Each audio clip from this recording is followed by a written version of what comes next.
Every Thursday night from 8 to 9:30 p.m. Tune in to NRP Media and Radio for Man and Man Talk, hosted by Omar Tomlinson, Marlon Fraser, and Trevor Singh. Join the discussion as we tackle real issues facing men today. Topics such as the patriarchy, identity, leadership, responsibility, faith, and purpose, providing an analysis of the biblical worldview of manhood alongside the modern cultural narratives. Promising events of lively, honest discussions with special guests. And yes, listener feedback are welcome. The conversations will be real, relevant, and needed. That's Man and Man Talk, Thursdays from 8 to 9:30 p.m. only on NRP Media and Radio. Real men, real conversations. Over to you, Free. Good night, listeners on the World Wide Web and on the radio, on tuning in on YouTube, on TikTok, or on Facebook.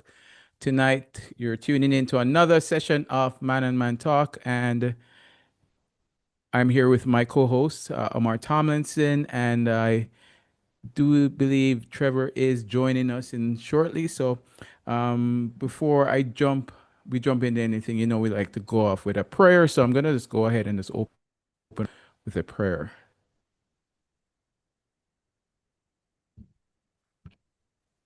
Heaven, thank you so much, Lord God, for your love. Thank you for this day that you've given us. We thank you for the program and our topic that we'll be discussing as we look at the patriarchy and the different tenets of the patriarchy. We just ask that you will guide our discussion, that it will be edifying, that it be encouraging, and it be entertaining. Lord, thank you so much. In Christ's name, amen. Amen. All right, brothers. It's good to be back again. How are you guys doing? Well, I'm doing pretty good. Not too sure about my other brothers, but I can speak for myself. Yeah, all is well. The week has been going so far. Has been a challenge on many fronts, but here we are. We are here to talk the things which affect men. Men must always go to work and bring in the food, be the breadwinner in many respects, and lead from the front. So I think that's why we men are so overworked. Interesting. Yeah. Sub Omar and Trevor, it's good to have you guys again. Yeah, we're back at it. It's been a rough week. And it isn't over as yet. Mildly. To put it mildly. Yeah, I tell you, I'm under the work here. School-wise. I have to be putting in some what you call that again? Report cards. That's for your day job. Yeah, and then I thought you were going to tell us about studies. No, the studies is the next one. I'm currently working on a presentation that I have for tomorrow morning. Oh my goodness! And I had a test Monday of this week. So you were tested. Yeah, tested by a test. Yes, that's what I said. Sorry to hear, man. So why is Trevor wearing the dark glasses tonight? I am sorting out my background. You're using a different machine tonight. We're just troublemakers over this side. It's daytime where I am. All right. You sound like the daylight hasn't you're in a what is it called? You have standard time and daylight. Yes. So you seem to be in a different territory. Mm. Mm. Can't say much. You can't say much. I recognize. Yeah. All right. So what's on this evening, brothers? Well, again, we are back. It's Man and Man Talk, and again, it's a blessing to be on NRP Media and Radio, where we can discuss these crucial topics. Obviously, we try. Man and Man Talk is really trying to create a space where men can speak honestly. Yes. We're not. We don't claim to be the experts, but we are men, and we understand. We are in the body. So we want to it's a space where men can be honest, open, that we can wrestle with what it means to be a leader or leadership in this world today. Today we're still on the topic of the patriarchy.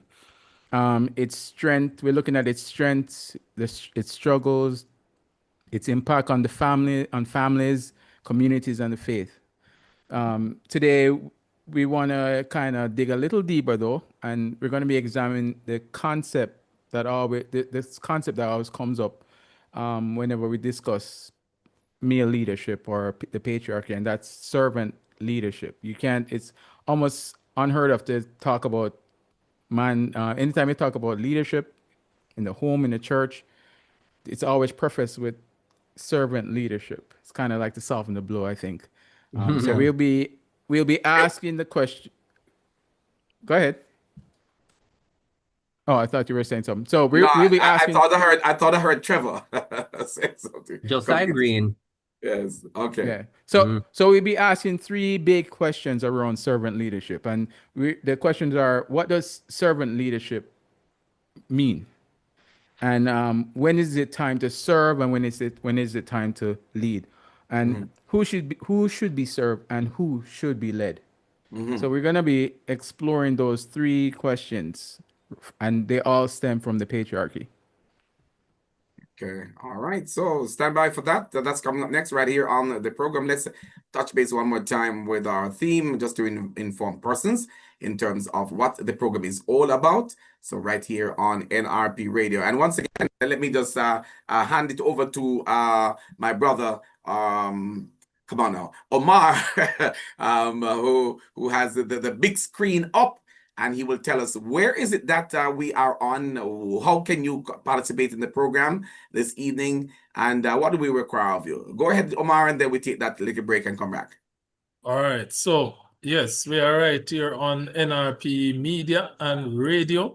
You can tune in at YouTube or TikTok, NRP Media JA, on the website, nrpmediaja.com, or on Facebook at Leon Nash. That's Leaon Nash, and that's on Facebook.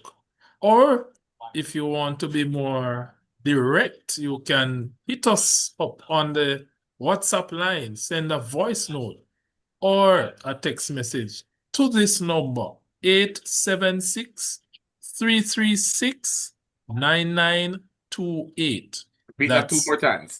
876-336-9928. And for good measure? And for good measure, 876. That's our area code. Yes. The old area code, that is 876. And then 336-9928. Let us hear what you have to say about our topic this evening. We are looking at the patriarchy, servant leadership. When is it that you serve? When is it that you lead? Who do you serve? Yes. Who do you lead? Let us hear your views on that. Join the discussion, man. We want to hear from you. I hope you are doing well wherever you are listening in the world. It's right here. This is where it's at. This is where the niceness will be tonight. Man and Man Talk. I hear the chuckle. Let's see what Trevor has to bring when he comes on. Let's go and listen to our theme and come right back. What defines a man? Culture's narrative or God's design? Every Thursday night from 8 to 9:30 p.m. Tune in to NRP Media and Radio for Man and Man Talk, hosted by Omar Tomlinson, Marlon Fraser, and Trevor Singh. Join the discussion as we tackle real issues facing men today. Topics such as the patriarchy, identity, leadership, responsibility, faith, and purpose, providing an analysis of the biblical worldview of manhood alongside the modern cultural narratives. Promising events of lively, honest discussions with special guests, and yes, listener feedback are welcome. The conversations will be real, relevant, and needed. That's Man and Man Talk, Thursdays from 8 to 9:30 p.m. only on NRP Media and Radio. Real men, real conversations.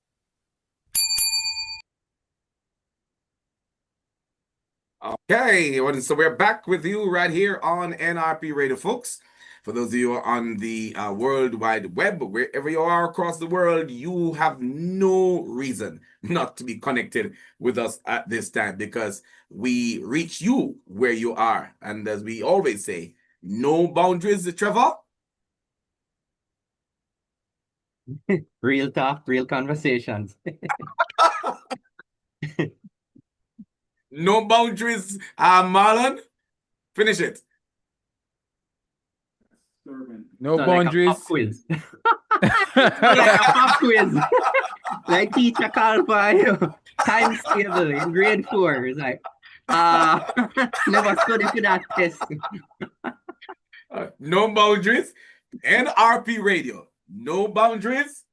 Reaching you where you are. No boundaries. What's the last one? Come on, my student didn't study last night at all.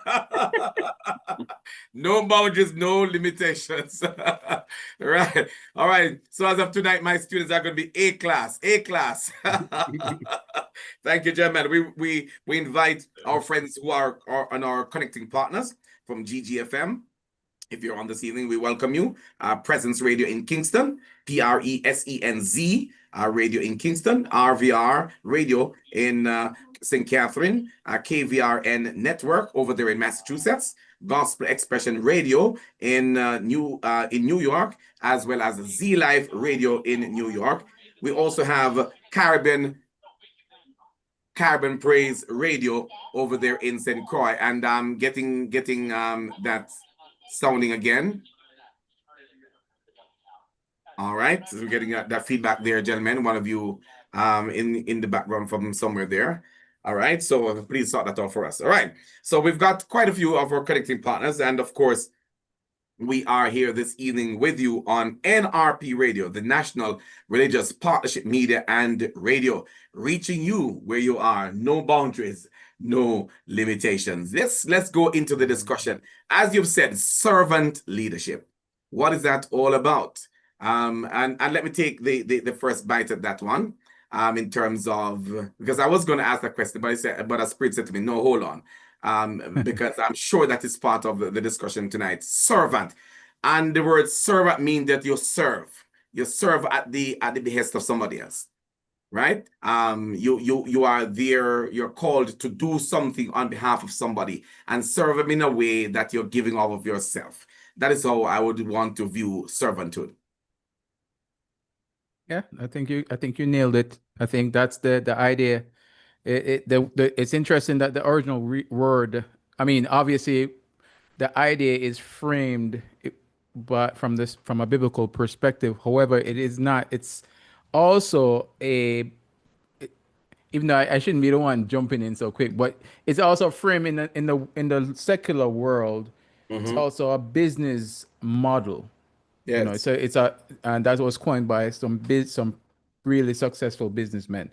So it's a proven strategy, but we want to look at it from a biblical point of view as well. Yeah. All right. Servant leadership is, well, essentially from the biblical point of view, you're leading others while prioritizing their growth, well-being, and spiritual direction. So it is a case where the leader does not dominate, he serves while guiding. And we have to understand when we talk about dominate, we don't lord it over.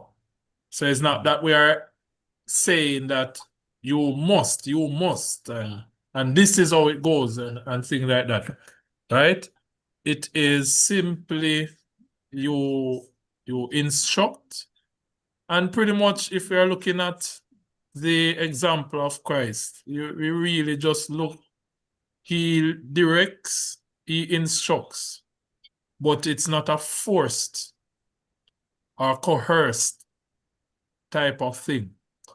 But let us not mistake or forget, however, that even though there is not any forced rule, the principle of you're free to make your choices, but you're not free of the consequences still apply.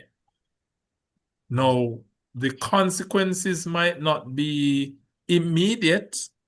They might not be as harsh as they could be because of what we know as the exercise of grace.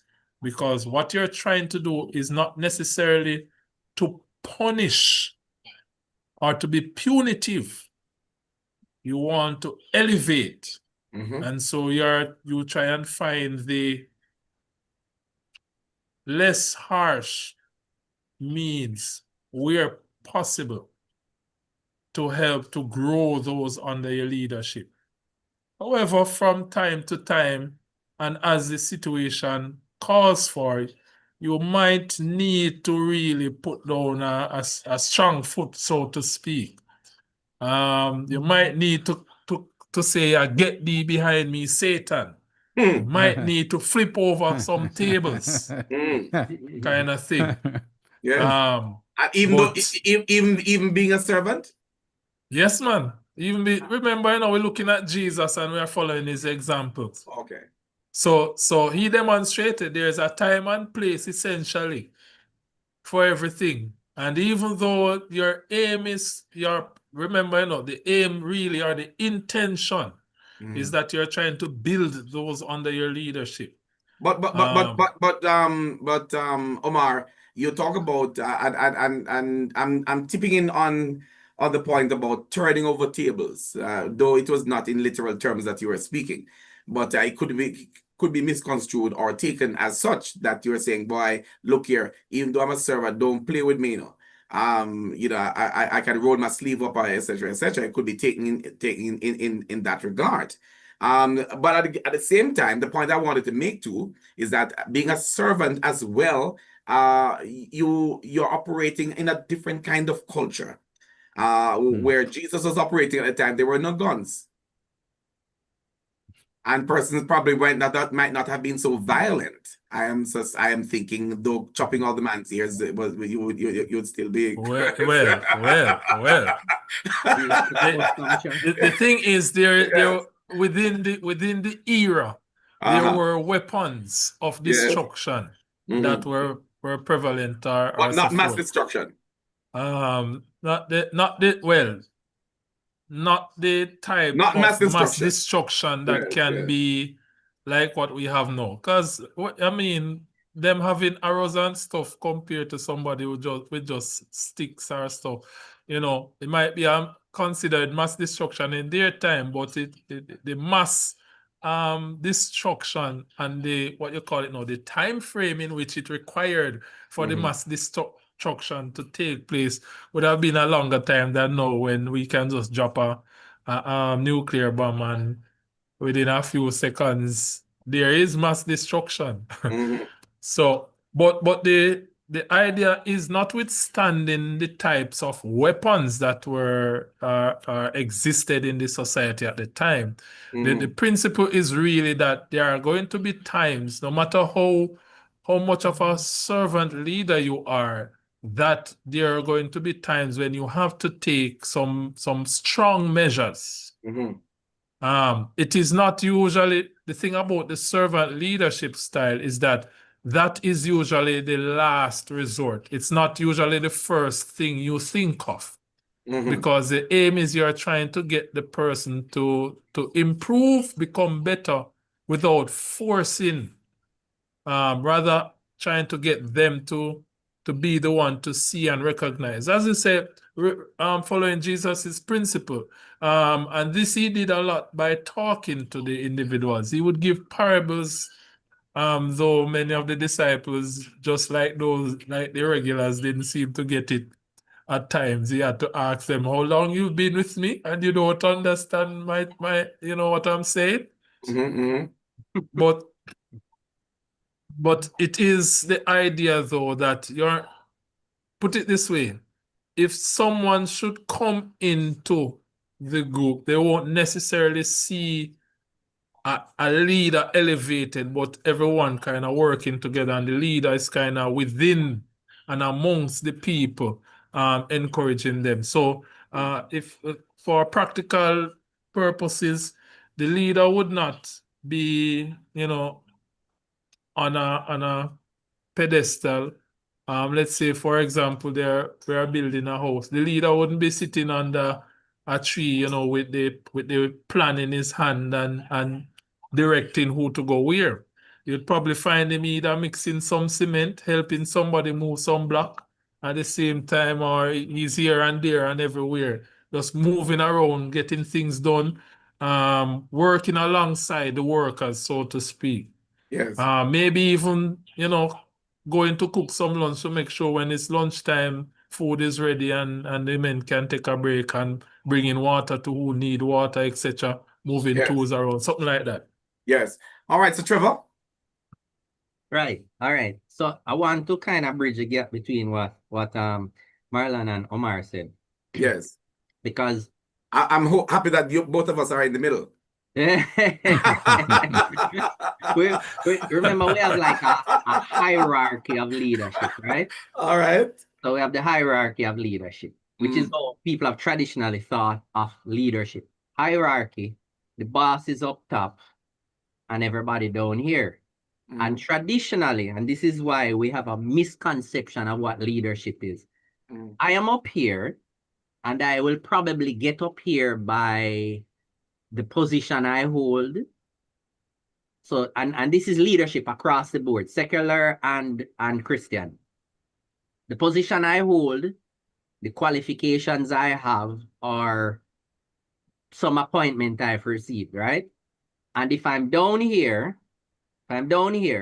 so let's use the job market. If I'm down here, I go and study some more so I can move up here. And the purpose for most people is to make more money up here and to abscond from work. So I'm going up here to lead so I can do less work and bark orders to those down here. That's how leadership has been perceived traditionally. And so because I am leading, I'm up here and I can now abscond responsibility. When something goes wrong, because I'm up here, I don't receive the weight of the responsibility of the failure. It goes to those down here. But when there is a victory, I get the praise. When there's a failure, my subordinates receive the heat. That's not leadership. And we need to understand. What's that? No, go ahead. I was saying we need to understand that it's not me up here barking orders and taking the victory and giving the failures to you. We receive it equally. So I'm going to kind of allude to the washing of the feet. Was it Marlon that spoke about wash? Oh, it was washing of the feet. Yeah. It John 13. It kind of brings things into perspective, that it's not that I am up here barking orders, but every organization needs a leader. Someone has to lead.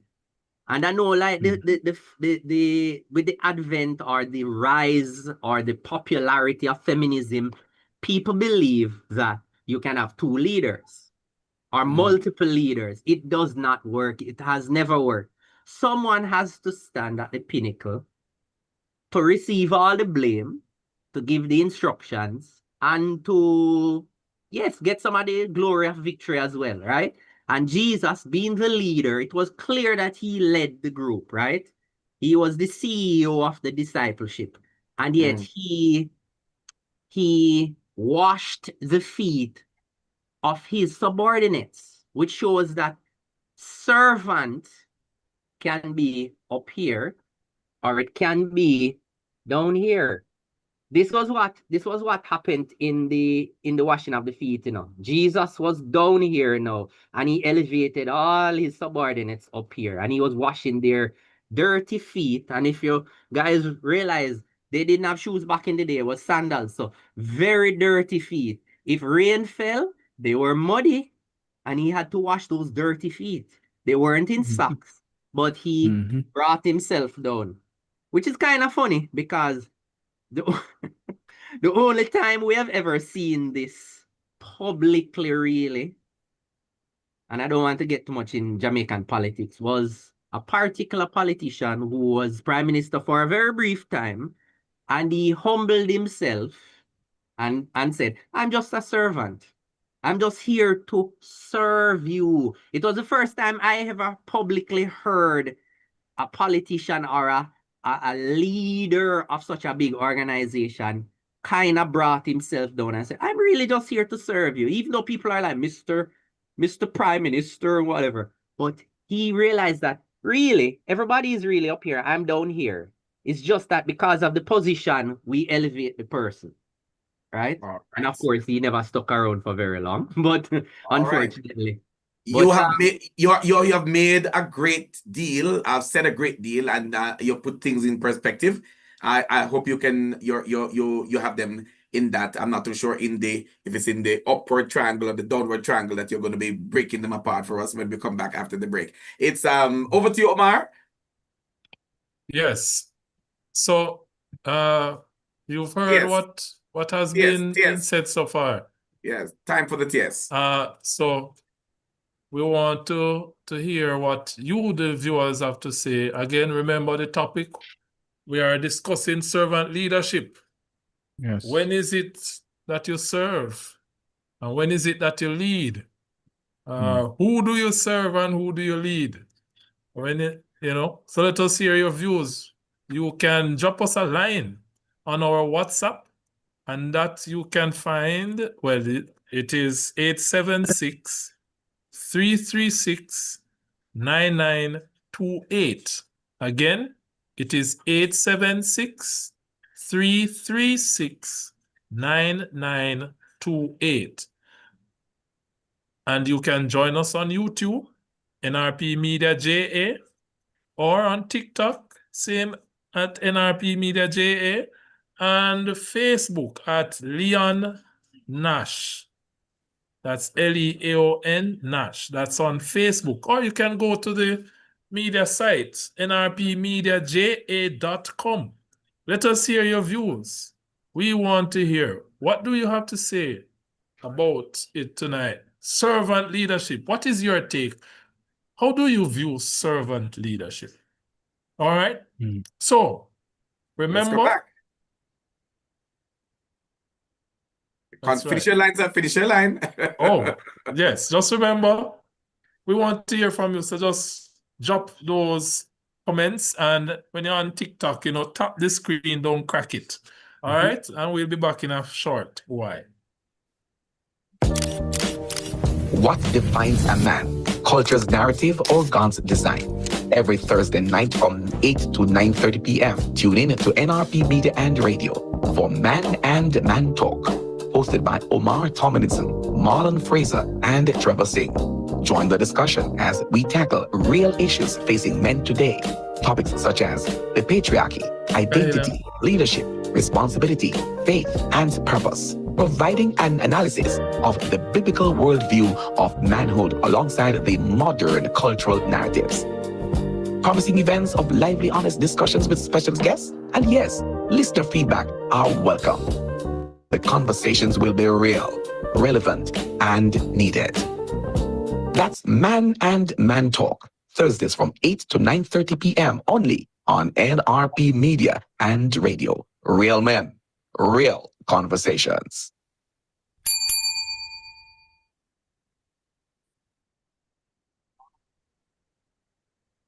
Yeah. We are back. All right. All We're right, back. so we are back from the break. This is Man and Man Talk right here on NRP Media and Radio. And we are discussing this evening servant leadership. What is servant leadership? When is it time to serve? When is it time to lead? Who do you serve and who do you lead? All right. So just before the break, we had Trevor in the middle with Leon. Tiny 2 points there. Just to respond a bit to what he mentioned about Christ's example. And before you move on, I think we've got a guest in house. We want to welcome that person. Good night, good night, good night. How are you, I sir? wanted us to change the name. I'm doing pretty well. I'm doing pretty well. All right. Good night. Pastor Good night. Goodwill here. I wanted us to change the name, but I didn't get the chance to change the All right. name. I'll do it for you. Pastor Goodwill, right? Welcome, Yes, Pastor sir. Goodwill. Welcome, All right. Pastor Goodwill. All right. Welcome, brother. Thank you. All right. Thank So you. I'm gonna rename so you can open your camera for us. All right. Thank you. Go ahead, Omar. Okay, right. So I was about to respond to something Trevor said as it relates to Jesus Christ. And while you were there talking, and the idea of the washing of the feet, yeah, it came to me that Jesus had a ministry for 3.5 years, roughly. And at the point at which he was about to depart, the what we call the Last Supper, it was at that point that we see him washing the disciples' feet. It's interesting that it wasn't something that he did on a consistent basis throughout his ministry. But I think what the main point that he wanted to present to the disciples and also to us on a larger scale is that as a servant leader, you are not beyond the most menial of tasks. Yeah. In other words, as the leader, there is no task within the group that needs to be done that you as the leader cannot do if the need arises for it to get done. I think that was the real point of what he demonstrated there. And so the idea of being the leader doesn't mean you are necessarily above everyone to the point where you can't get down to their level should you need to. And let me clarify, getting down to their level in a good way. So that, when I clarify that, if they want to cuss and go along, but as the leader, you shouldn't get down to their level. You say you don't get down to the gutter when they're in that way.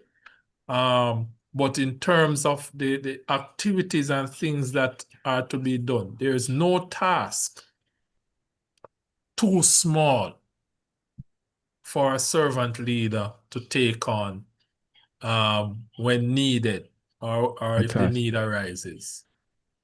I want to add to something, add to this. And I think it's important for us to actually reframe, because this is under the umbrella of father rule or male leadership. And our consistent argument is that male leadership is actually not a contrived social construct. It's God designed. It's God made.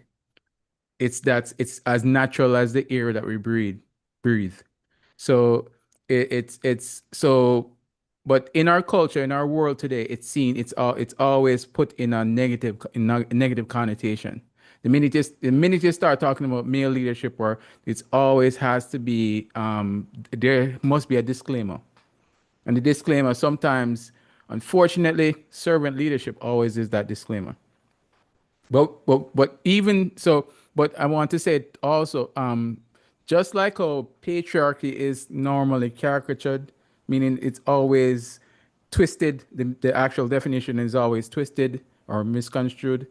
It's the same where with servant leadership or servant leadership, because it's kind of like if you just say man must have servant lordship or lordship in his leadership in the church and also in the home, it will create a lot of fuss. You know, you have the all the isms come out.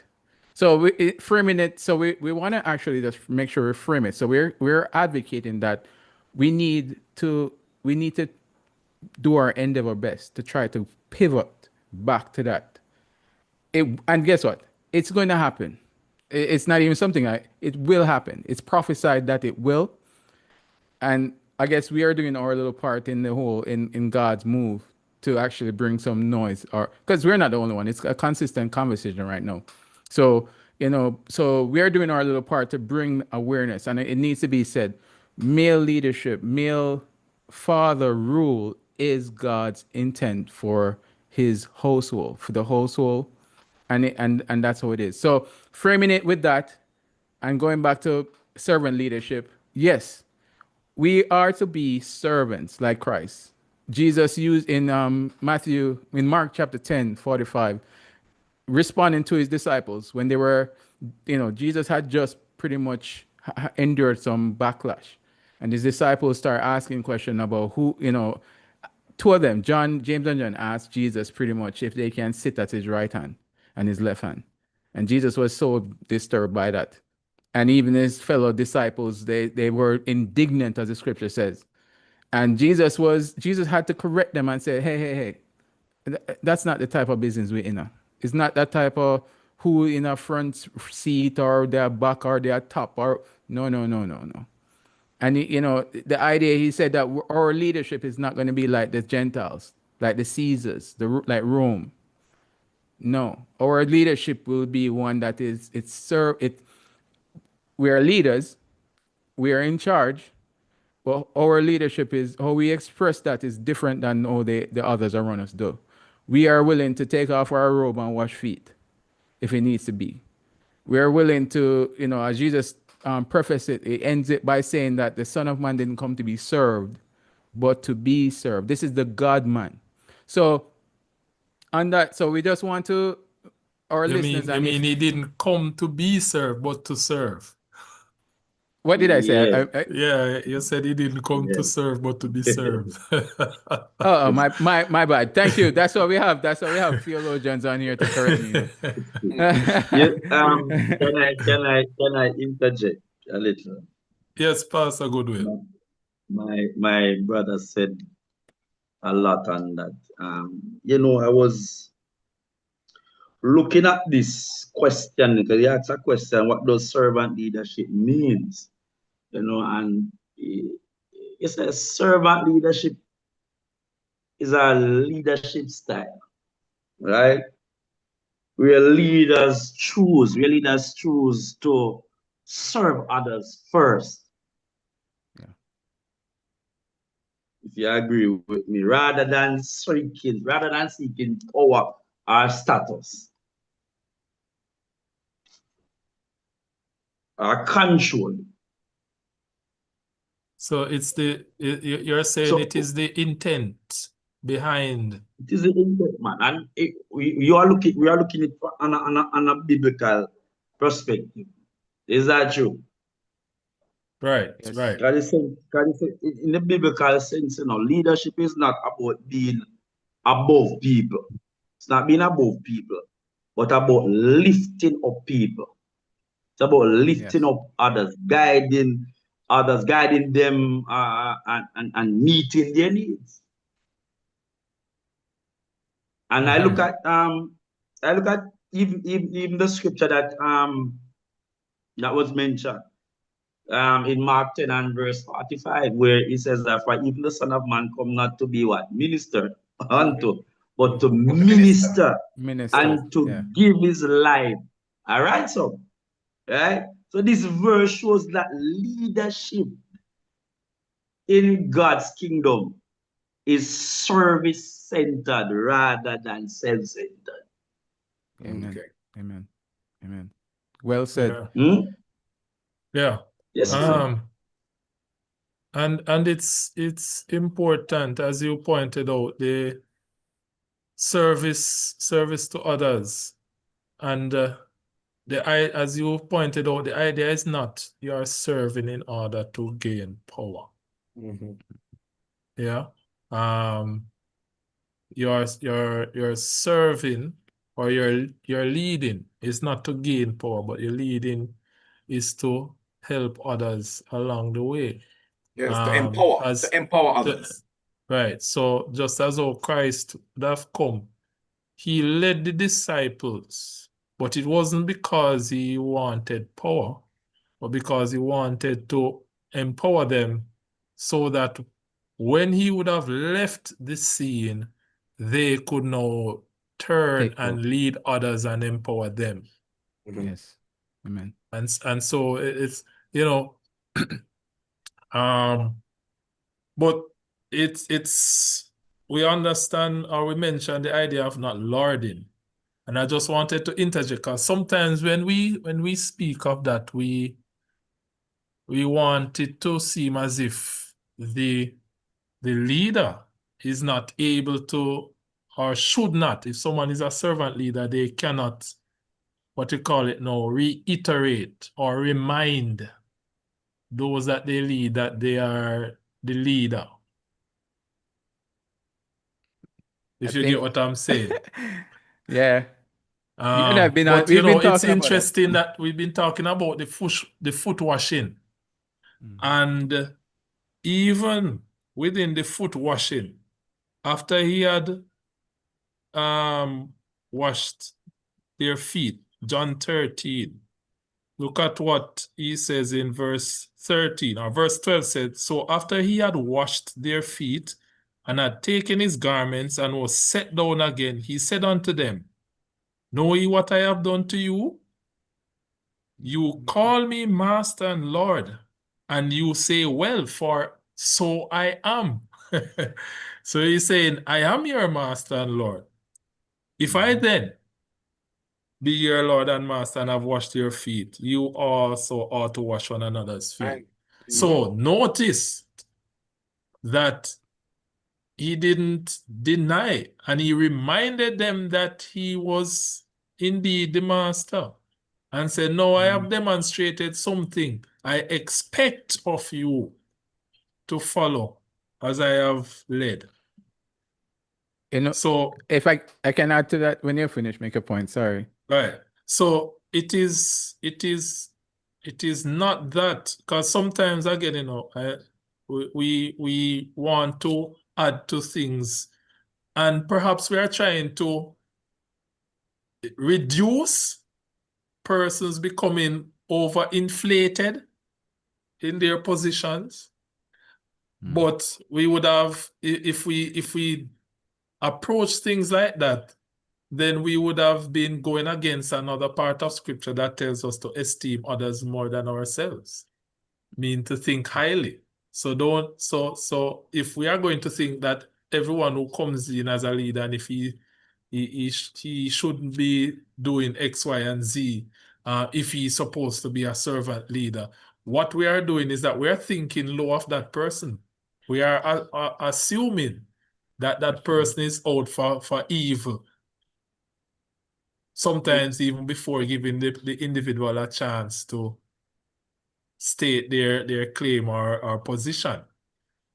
So, as we consider the idea of that, we have to understand the dynamics of it.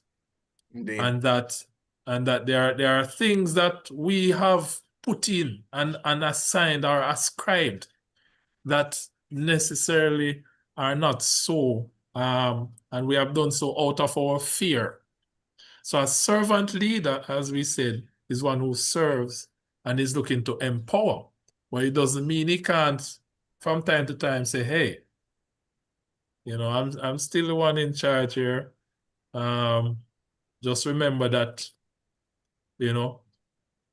and there are other passages in scripture where Jesus would have affirmed that he was their master, and the one in charge of them. But the manner in which it is not that he was lording it over them.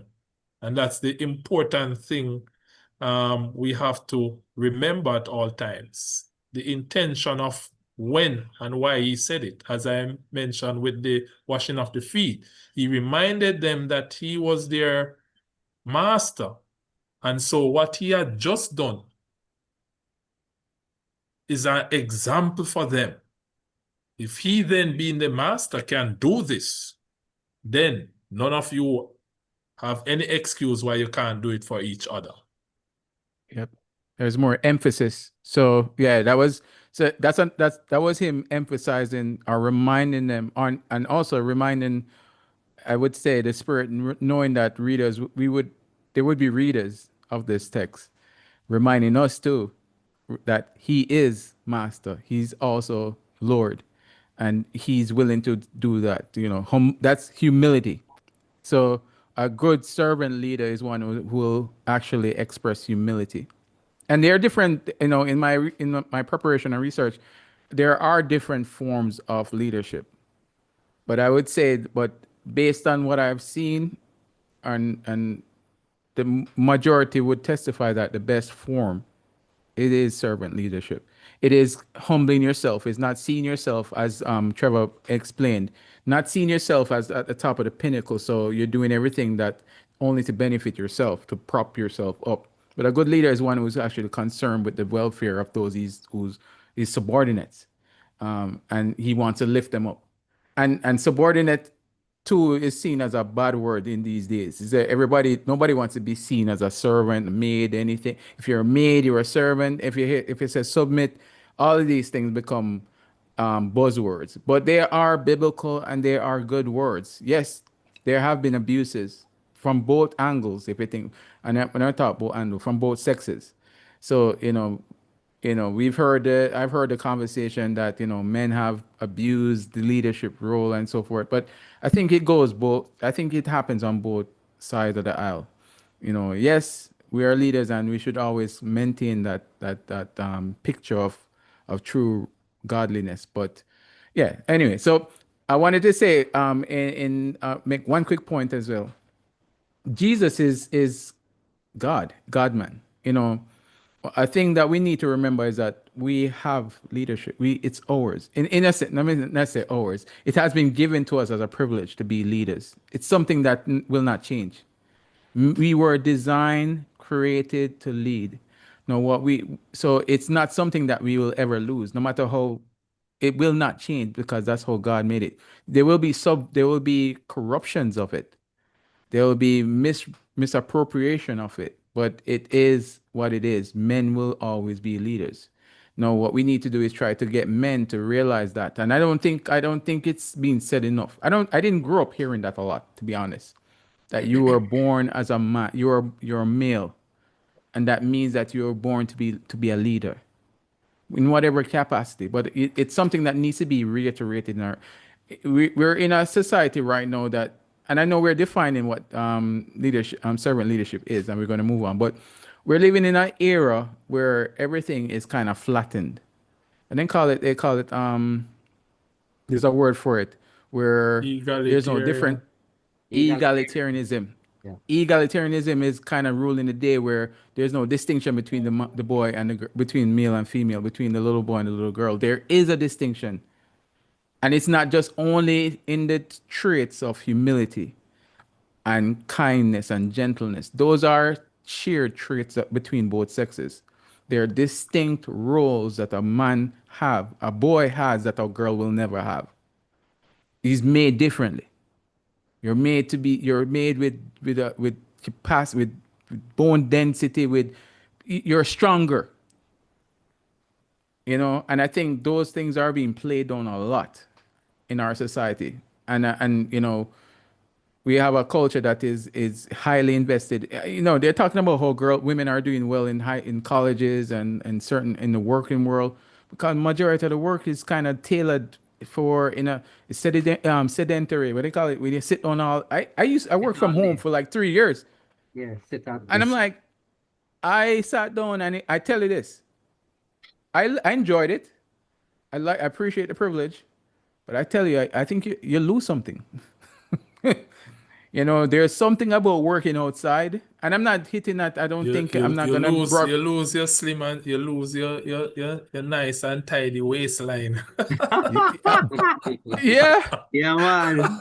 sit down whole day, and don't hear me wrong. Don't get me wrong. I don't want anybody thinking that I'm hitting because work honest, decent job is honest. But I must say it compared to working with your hands and working outside, there is something totally different. There's a masculine aspect that gets lost in the sitting.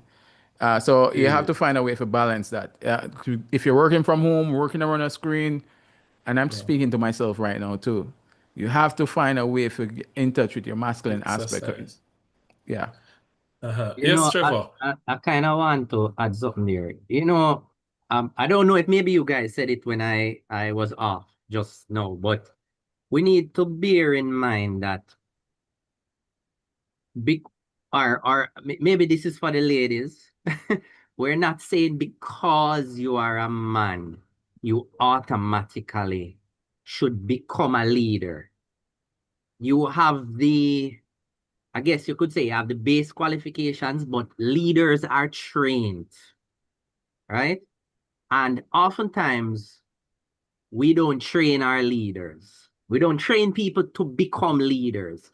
So when you have a man and he may not have the leadership qualities because you were not training him, right?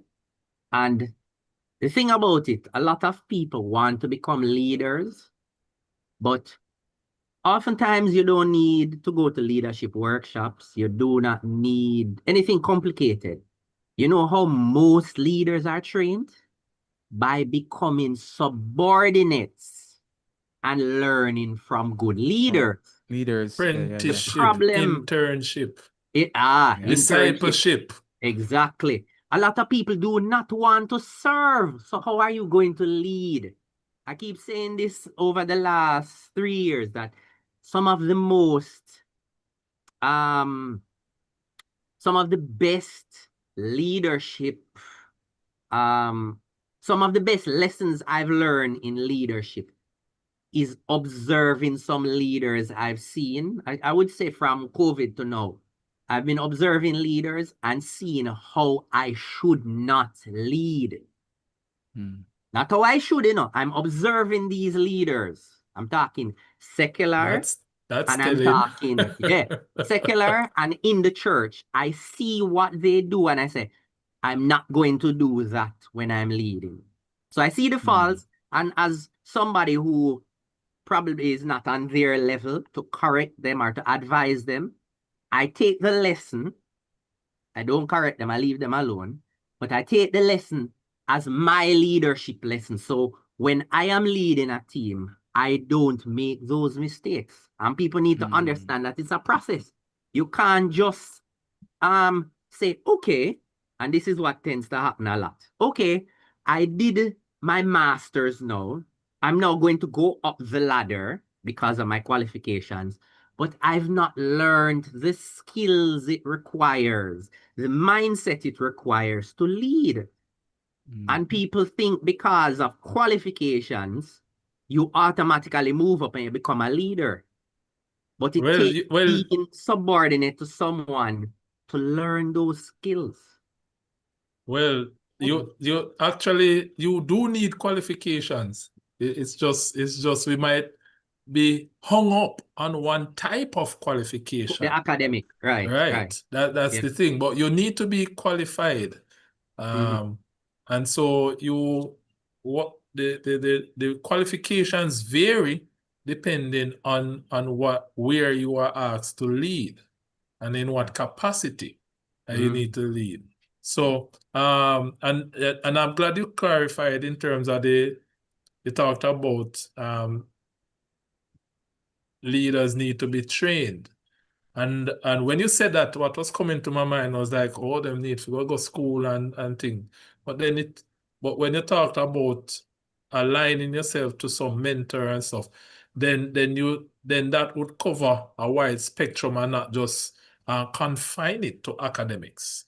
Because in the past, the schooling so to speak, was kind of like, you know, and maybe some persons still do it in terms of the more manual labor intensive kind of. One says, no harm comes to a good person, but an evil person's life is full of trouble.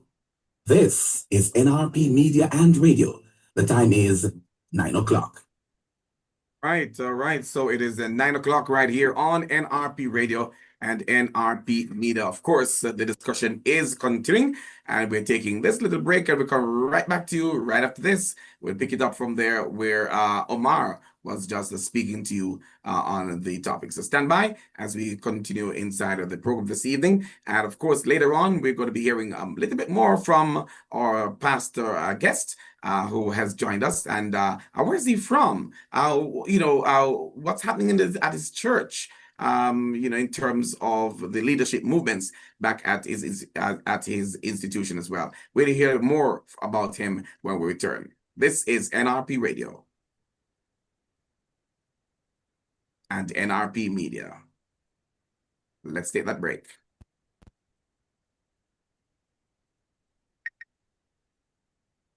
All right, so we're not getting movements on our platform yet. So, all right, I think we got it now. The National Religious Partnership Media and Radio presents Let's Talk Worship and Music, The Experience.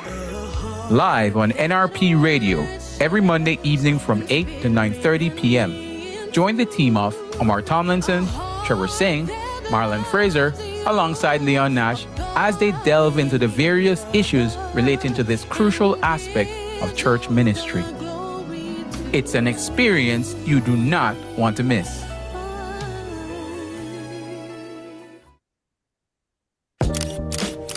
What defines a man? Culture's narrative or God's design? Every Thursday night from 8 to 9:30 p.m. Tune in to NRP Media and Radio for Man and Man Talk, hosted by Omar Tomlinson, Marlon Fraser, and Trevor Singh.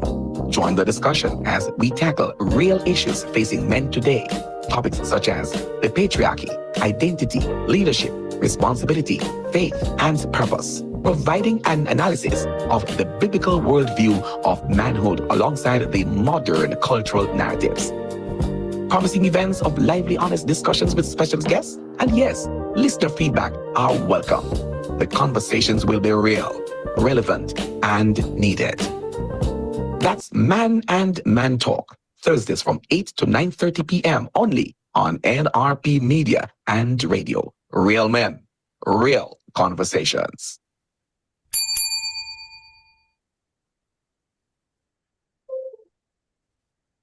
All right, we're back. So we are Yes. back in the studio. And Omar, you were saying you can continue your point.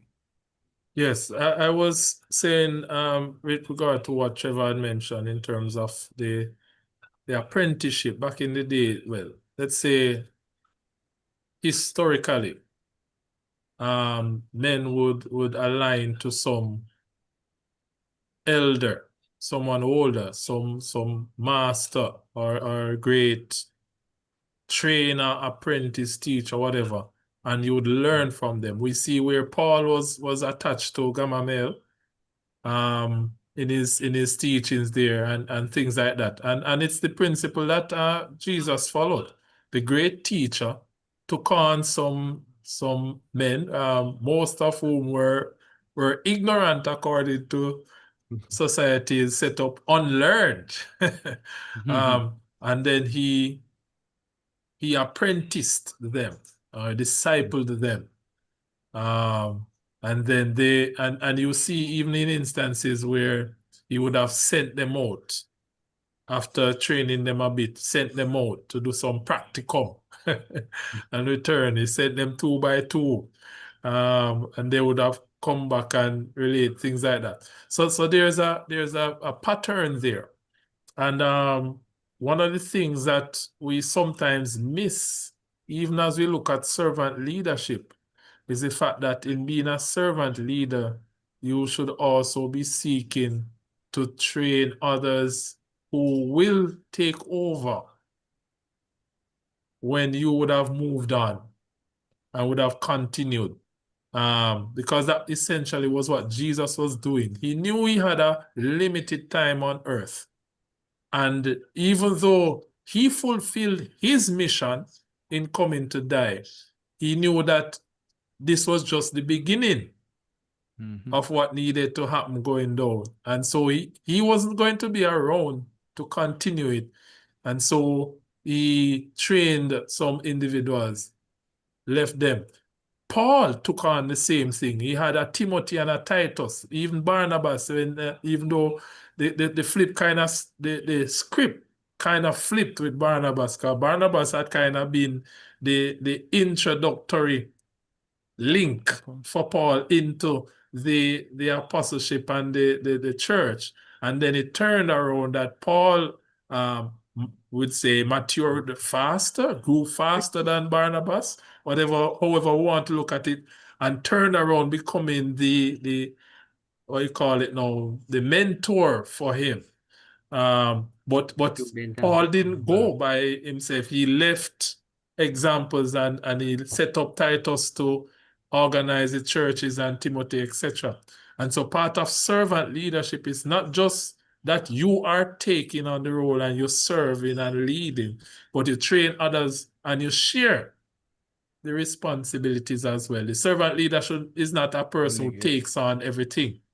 You still are leading and delegating, but you understand that there are times when you, though being the leader, you can still go down into the dirt and them say, take off the gloves and get dirty should the need arise, that sort of thing. We have Pastor Goodwill, our guest joining us. First time guest on the program, and we are looking forward that it will not be the last time. Pastor Goodwill, Yes, let sir. the listeners know, where are you from? Well, I'm from in the coolest of Manchester. Yes, sir. That's a Yes. good place to Right be. right in Mandeville, yeah. Yes. Yeah, I'm from the Central Independent Baptist Church. Okay, Mr. Goodwill. Of course, not a stranger to I'd say to myself or Mr. Singh Trevor, but you are the assistant pastor by Independent Baptist. I'm sorry, Central Central Baptist there Yeah. with Reverend William Newman, who Correct. happened to be a former pastor of mine and a mentor. Can I tell you, Yes. persons commend me on my driving from time to time. And I can say it loud and clear and boldly, it was Pastor Newman who bossed me, literally and figuratively. Good. When he was my pastor there, he had a couple of us as young men that he took under his wing, trying to steer us along the right path. Unfortunately, there were about 5 of us at the time. Unfortunately, I alone remain, as far as I know, steadfast to the faith. But Pastor Newman had a very instrumental role to play in my life growing up. As a matter of fact, my first bout of experience would be with men's ministry. Pastor Newman, at the tender age of about 18 or something, he said to me, Omar, you are going to be the men's president. The next time around, I said, I don't know anything about that. He said, don't worry. He will guide you, but you will be the president. And that's where it started. So, yes, Pastor Goodwill. So, in terms of servant leadership and your congregation, how does that play out for you? Well, for me, it have its ups and downs. And as you were stating earlier on, that you have what I normally do, I delegate people.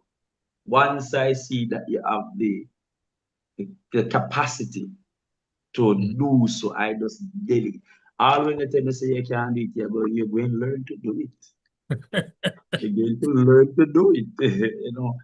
And I have seen where it really motivate others to want to be a part. Because all right, separate. All right. I can use fasting on a Wednesday because I started fasting on Wednesdays. And I just delegate persons. I say, you will lead this week, you will lead next week, you will lead the other Wednesday. And from I step back and started doing that, it's a great change. It's a great change. And you mentioned something too, because you have you have leaders who they call it the offering, them do the praise and worship, and them preach. Them do everything in the book by themselves. They don't know how and I'm telling you that a lot of person in the church, and I visited that church and I was surprised that the pastor did everything, lead the praise and worship. When him then he turn the usher, he call it the offering. And after when him do the announcement, and after when he do the announcement, they introduce the choir, the choir sing, and then after the choir sing, then he preach. And I'm looking at one and I'm saying, good God, why this man don't delegate somebody to fit in those gaps? I was astonished, and when we look at this, because even the same scripture that we're looking on in John 13, and if we can, go into history, this task when washing one another's feet, this task was usually done by the lowest servant. Yeah. By the lowest servant. And by doing this, he demonstrated that no act of service, no act of service is beneath a true leader. Amen. Yes, Amen. yes, Yeah. yes, indeed.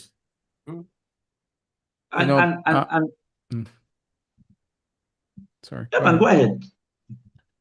No, I was just thinking that, it's interesting that the word that, the words that are used, servant, is actually slave, the actual word, doulos.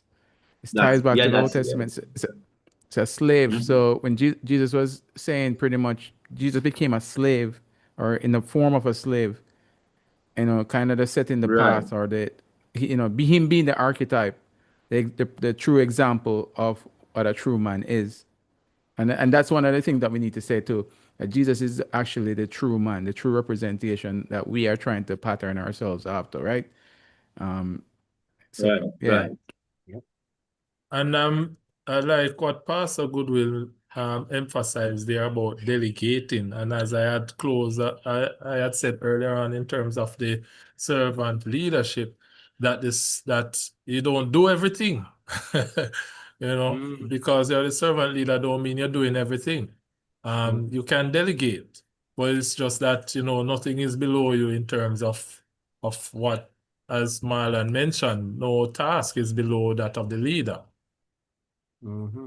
I have a point. I have something. It's more of a theory, but it came to me and I wondered about it because, some, as you rightfully said earlier on in the program, it says, I believe it was you, Trevor, that said it, that servant. It's not something that normally it's not normally obvious that you're a leader, or it's I would say even though it's a birthright, you may not be able to exercise it because you're not being trained or not prepared to do it. And I also think too with the delegation thing, I think it may be it may be stemming from something that it's not been demonstrated. And I can't help it. I Yes. couldn't help but think that it may be linked back to a lot of us are you'd be surprised the amount of men who grew up in broken homes where the dad is missing. You know, there was never any, and even if the dad is there, he may be a prodigy of a broken home. So he's never known how to, to demonstrate it to his son, where his son grows up to know how to even delegate or, what I said. And, I remember one of my favorite preachers, Paul Washer, he preached a message one time and he was talking about God's judgment. When God comes back, he said, it was kind of like saying, we shouldn't worry about the atheists because the atheists are doing what atheists are supposed to do. And he was saying we need to worry for our pastors because he was saying that the pastor's job is to actually teach men how to be good parents.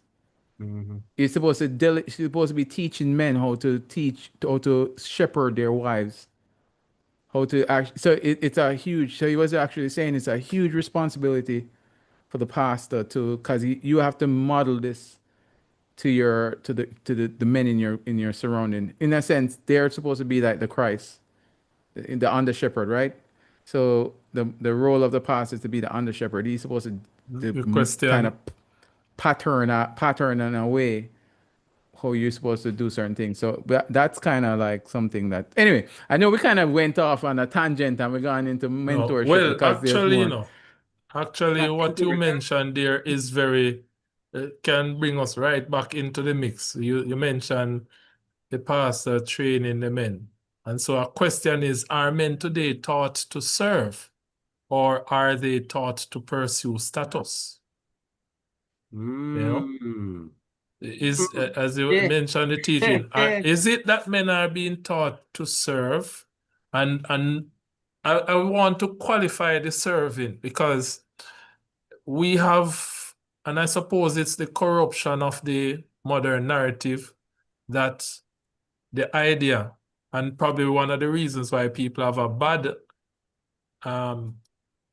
taste or perception of subordinate is the negative association we place to Yeah. servants and almost and how we treat Or servants. servants. Yeah. Yes. Why persons might consider the negative connotation to it, because we tend to want to treat those who serve us as less than, and so no one wants to be considered less than, instead of the idea that, we are of equal worth individually, but we have different roles, sort of thing. And so we want to know, though, is it that men are being taught to serve, and serve in the sense that, and from a biblical perspective, service begins with God. It can begin nowhere else. It has to begin with God. You serve God first, and out of your service to God, every other form of service and ministry flows. So even in the idea of serving your family, the service to your family must be in accordance, in line with what God would have you do, or what God, or the direction that God would have you go. So for example, when God called Moses and said, go and to Pharaoh to tell him to let my people go. And Moses, they got through and he was leading them. Moses didn't lead them to some place that he think they ought to go. His leading of the people and taking care and shepherding them was because he was following God and direct. And so some of the things that the persons would have, for example, when he went up to the mountain to get the tablets, the 10 Commandments, and when he came down, they were worshiping idol and stuff. If he was serving the people, he would have done like what Aaron did. Aaron took the gold when they came to him and made and fashioned the calf for them. That was Aaron serving the people. Yeah. What did Moses do? Moses mash up the thing. No, it would have looked as if he was being a disservice to the people because he might break up them fun and enjoyment. But he was actually serving them by pointing them back to the right path and the path and instructions of God not to have another God before him. Don't make any graven interested, because Moses would have just gotten the 10 Commandments. Thou shalt not have any graven image or make any graven image and so forth. So not only did he get the instruction, but he had already adopted it so that when he came down and saw what was happening, he immediately took steps to, deal with it. So he was serving God by getting rid of the idol. Though it might have seemed that he was not serving the people, but he was. And so you have to understand, for the servant leader, your service begins with your service. Service begins to with God. serving God. And out Amen. of that, it ought to direct how you serve family, how you serve church, how you serve your community, sort of thing. Yeah. Well, Omar, you touched on, I love how you just brought this right back around because it's interesting. I saw an interesting title and I listened to, it was a good podcast, a podcast I listened to, and it was titled "The Sin of Servant Leadership." And it was the whole they were the pastor is a pastor, it's a podcast by a pastor, and how he was addressing, he was responding to a letter that was sent to him from a couple they were having marital problems, and the wife is saying the husband is not leading like how he's supposed to, and the man is saying the woman is not submitting, and so he was actually saying, he was explaining what happened. And he was just explaining that what happened is sometimes the servant leadership idea is normally interpreted or misconstrued as be the man needing to be subservient. And so in a sense, he ends up where he ends up serving the wife by or trying, because he was saying that the more he tries to do what the wife says, is that the wife is rebelling even more and pushing back against it. So he was trying to remedy his issue by acquiescing or agreeing to whatever the wife requires, but it was just causing more of a wedge. And so what the pastor was saying is the problem is that we tend to we understand the servant aspect of that component, servant leadership, but we don't understand the leading part. And the leading part is what normally causes the problem. The servant part is good. Anytime he mentions, that's why I said it's normally used as a disclaimer, trying to soften the blow. The leadership part is what comes into a problem. And he said the problem is, as you rightfully said, if you make the priority or you put it in its proper context, our service is really truly unto God. So we're not trying to appease or submit or give in to every whim of our spouse or wives. No, or anybody else who we are serving. No, we're serving. The best way of serving someone is not by giving everything that they want, is by knowing when to say no. Being so your direction is really shaped by what God wants. As you rightfully said, Moses understood his priority was to honor God, not to honor the people or to satisfy the needs of the people, the wants of the people. You understand? And I think sometimes that's what happened with the servant leadership idea model. It can easily be misunderstood or misconstrued. It's not. We serve best by we better serve whoever we are serving by being leaders. So you serve by being a good leader. You understand? It's not just you don't become a better leader solely by the serving, but you serve by serving whomever it is you're serving, or putting the priority first as God and serving Him would eventually work out to you serving whomever is under your charge. I know I said a long roundabout thing there. Let me say something. Based on what you said, I think the thing we must realize is anytime there is a leader and a follower, it's a team. So if it's just husband and wife, or if it's a company and you have a general manager and one secretary and nobody else, it's still a team. The reason why we have a team is to work towards a mission. So it's when the team just forms, you need to say, what is the mission? This is the mission. Do we agree on the mission? Let's move towards it. And then it comes into what you're saying about now.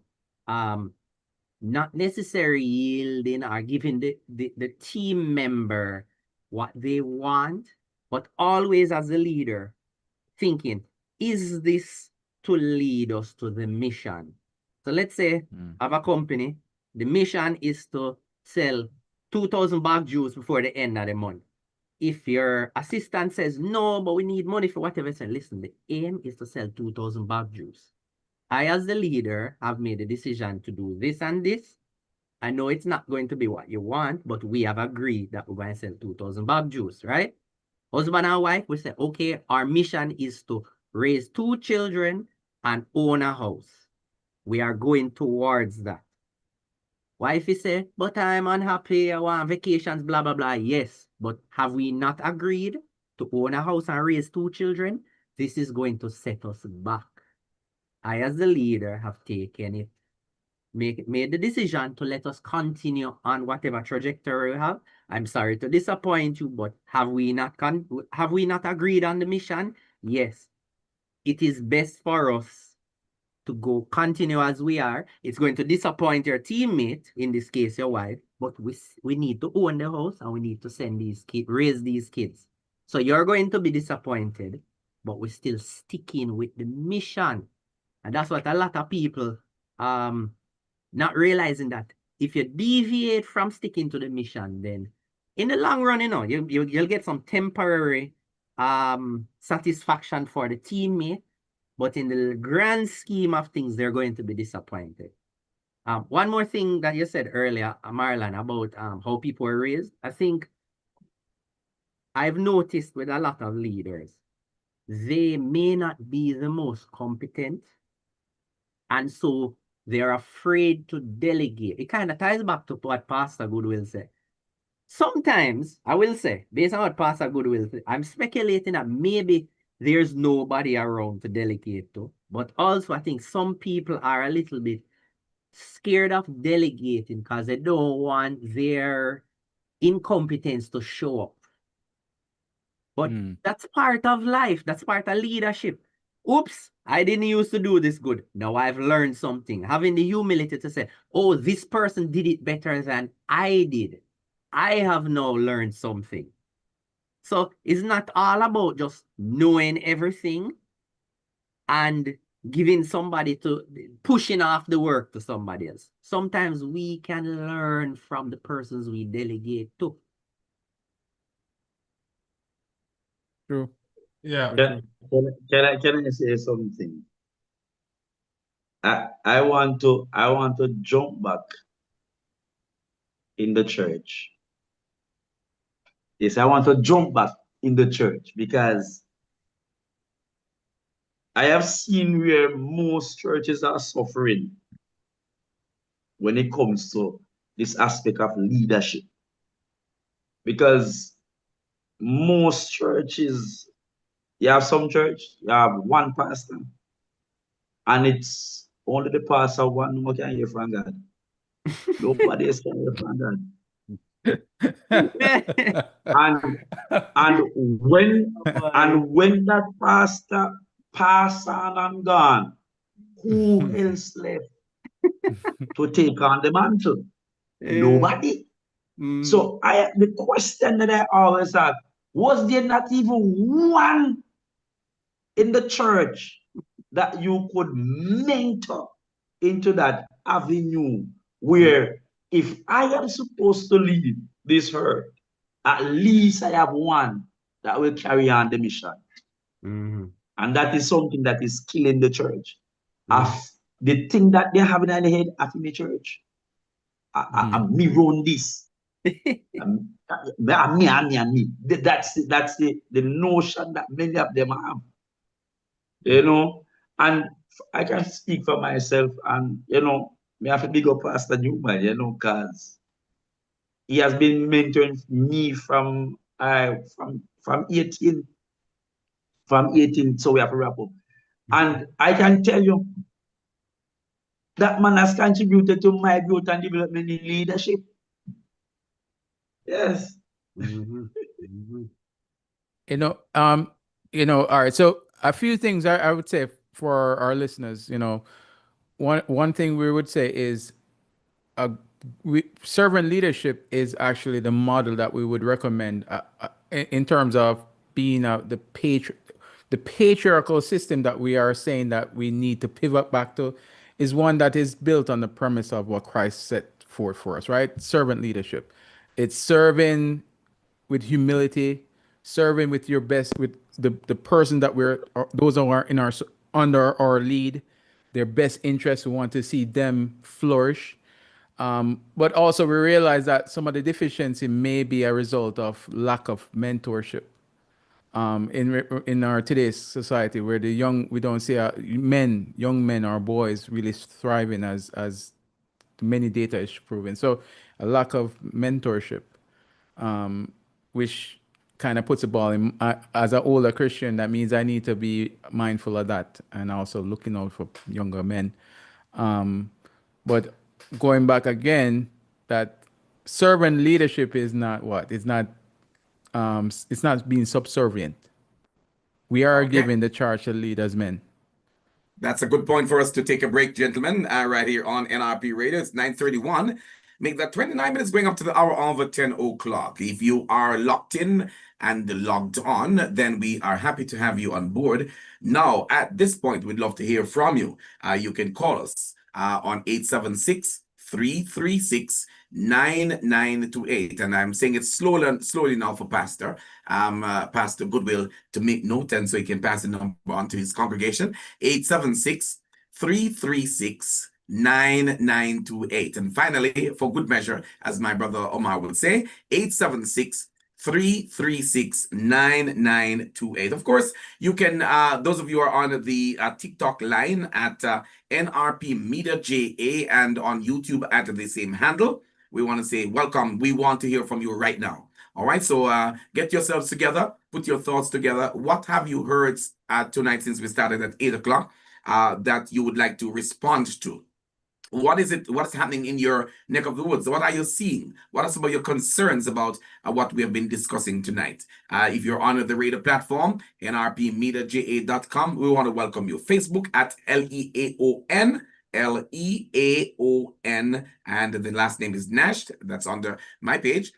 You can also participate in the program. So generally speaking, for those of you who are connecting with us from the various radio stations, we want to also welcome your views on the discussion point tonight. It's your time. We go until 10 o'clock, but this half an hour that we have left is for you to make your comments. So we're going to take those when we come back in between the discussion that we're having. This is NRP Radio. It's Man and Man Talk. What defines a man? Culture's narrative or God's design? Every Thursday night from 8 to 9:30 p.m. Tune in to NRP Media and Radio for Man and Man Talk, hosted by Omar Tomlinson, Marlon Fraser, and Trevor Singh. Join the discussion as we tackle real issues facing men today. Topics such as the patriarchy, identity, leadership, responsibility, faith, and purpose, providing an analysis of the biblical worldview of manhood alongside the modern cultural narratives. Promising events of lively, honest discussions with special guests, and yes, listener feedback are welcome. The conversations will be real, relevant, and needed. That's Man and Man Talk, Thursdays from 8 to 9:30 p.m. only on NRP Media and Radio. Real men, real conversations. The National Religious Partnership Media and Radio presents Let's Talk Worship and Music, The Experience. Live on NRP Radio every Monday evening from 8 to 9:30 p.m. Join the team of Omar Tomlinson, Trevor Singh, Marlon Fraser, alongside Leon Nash as they delve into the various issues relating to this crucial aspect of church ministry. It's an experience you do not want to miss. All right, we're back with you on the station 9:34. Back to our panelists, Omar, Trevor, and of course, Marlon. And with our special guest tonight, Pastor Goodwill. Welcome back, folks, wherever you are. we are now taking your comments into the discussion online. But we're going to hand it to the panel first, and then we'll come back to those of you who have already posted your comments online. So you can send us your WhatsApp, 876-336-9928, either voice note or via text. You can send them to us now. We will bring them on the program for you. In the meantime, we're going to be looking at the YouTube, Facebook Line, and TikTok for those comments that you would have also made. So back to the panel in the meantime. Yes. Right. And for our viewers, again, we want you to consider a couple questions. One of them is it that the men are men today taught to serve, or are they taught to pursue status? So is it they are taught service, or they are taught to pursue status? Let us hear your view on the matter. We have so far tonight kind of been looking mainly on the servant side of things.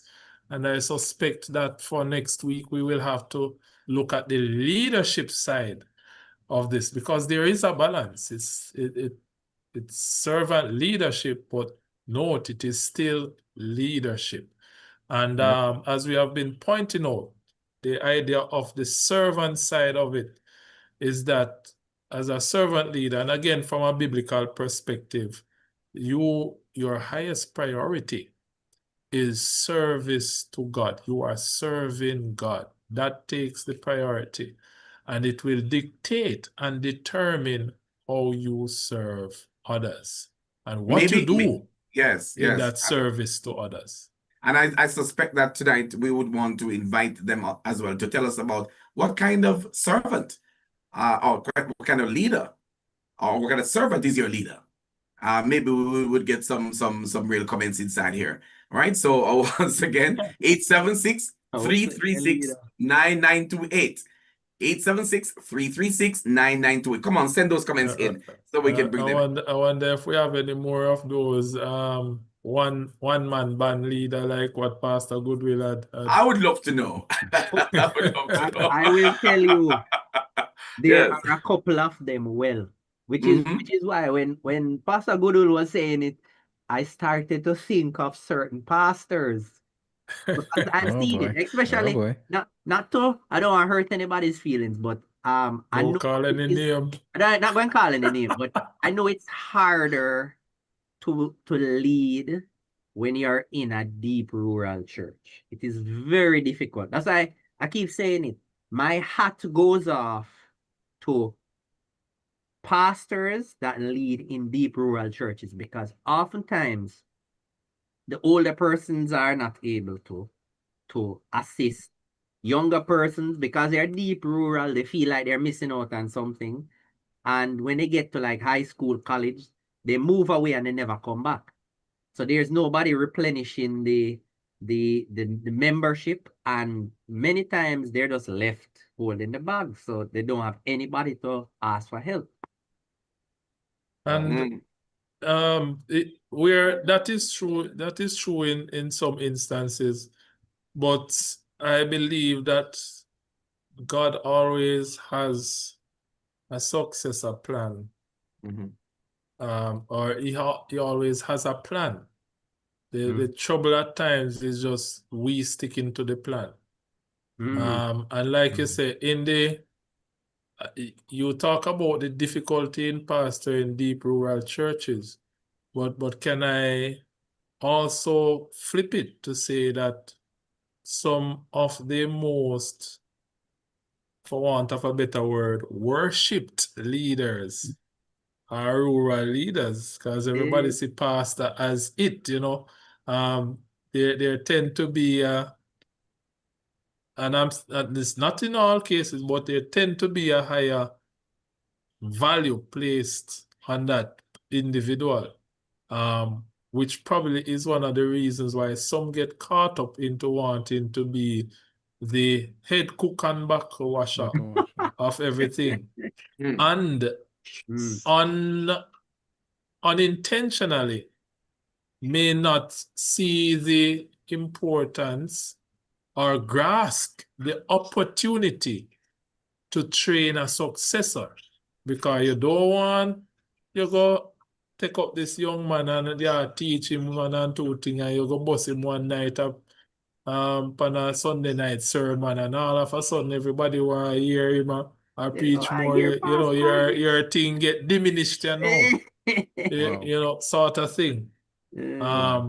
And it can definitely be something that even the most spiritual person can get caught up into the idea that they are held in such high esteem within a community.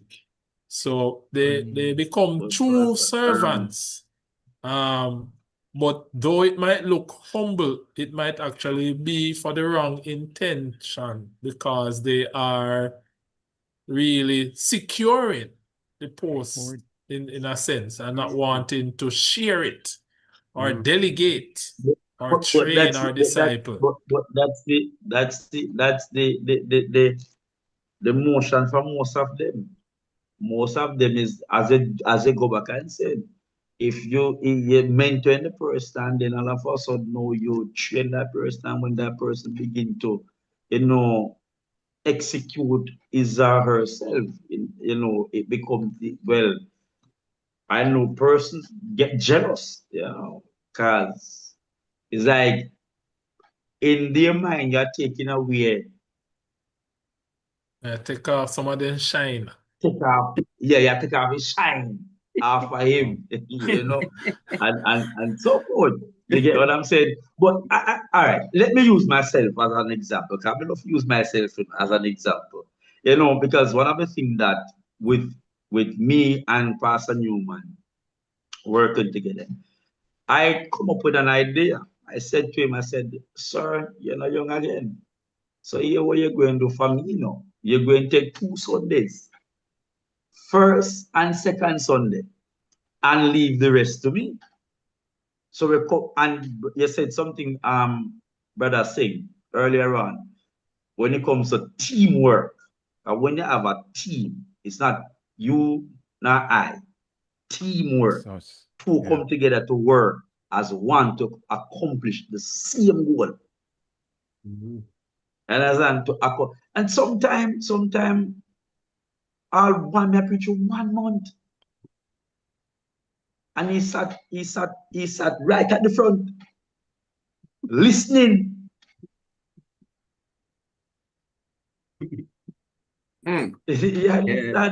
So I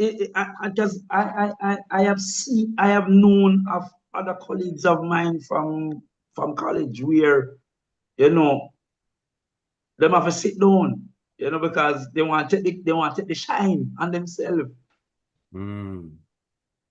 And so they are left, because even right now as we are talking, some they are at the brink of just walking out of the ministry based on how they have been treated. That sounds like a matter that we need to take into next Monday, though. Yes, because right now is like you are the pastor, but are the board run things. And anything the board says, you as a pastor, you have to work with it. So it's like it is stifling them and not giving them that opportunity to expand. You're opening up something there, Pastor Goodwill. That kind of worm, they look like it rotten. No, man. No, anything rotten, no good. Yes, open up a can of worms, but yes, man. some lively movements taking place. And sometimes you have the instance where the pastor running the board. But I think what we're looking at, or where we're coming from, is the idea of when the servant leader over serving and don't want to give nobody else a chance to serve. Is this widespread? Pastor Goodwill should be able to say, is this a widespread thing that you've seen? Are the servant leaders over serving? Yes, they are over service because I remember some time ago, there was this batchmate of mine in college. We spoke on the weekend. I think I was in he graduated before me, but he came by the office some time ago and we were talking in the library.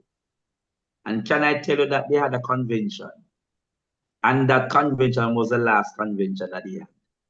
Because Wow. right in the convention, he preached the last message. And right in the convention, after he finished preach, that's when he died. Mhm. All right, we got the first comment that is coming to us on the WhatsApp line. This person says, "Blessed good night." Okay. Don't know if he wants me to call his name, so I'm gonna treat with just the message. So, blessed night in general, in a general sense, I don't believe they, and I suspect he's talking about leaders here now. I believe they are taught or are being taught adequately in either areas, but I'm sure there are entities that are making deliberate efforts to do so, just not on any wide enough scale. Society has groomed its people to gain status, and as such, service become minute. A lot of things are at play though. The pressure to take care of family, to live up to standard, to be a man, and he has put it into quotation. And I'm going to ask Trevor to take up that part. Why did he put it in? You are the analyst here online tonight. Why did the viewer put this quotation? He said to live up to standard, to be a quote unquote a man. So I want Trevor to tell me that one, etc., etc. And he said these things often allow men to prioritize gaining status because it tends to take care of needs and struggles of life. It's a whole lot going on here, you know. And run away from service, Pastor Goodwill, and which tends to take away from the man without much incentive. It's quite a good that this person has been listening and writing down, maybe starting a book, right? Some of some of it is intentional, but oftentimes just how society is structured, men slip into status over service. Yes, and kind of he said kind of rambling, but hope I make sense. It makes sense. But And it's a good point that, you know. That is dangerous, you know. Because most let me say thanks to the viewer who's took the time to send this comment to us. Thank you so much, sir. It's a sir. Thank you so much for the comment. Go ahead, Pastor Goodwill. Most persons, as we look at the status aspect of it, you know, because it is very dangerous when it comes to that aspect of it, because if we look at the Bible wants us specifically, you know, again seeking status or power, because even in the book of Proverbs, verse 16 and 18, where it says that pride goes before destruction and a heart is quick before a fall.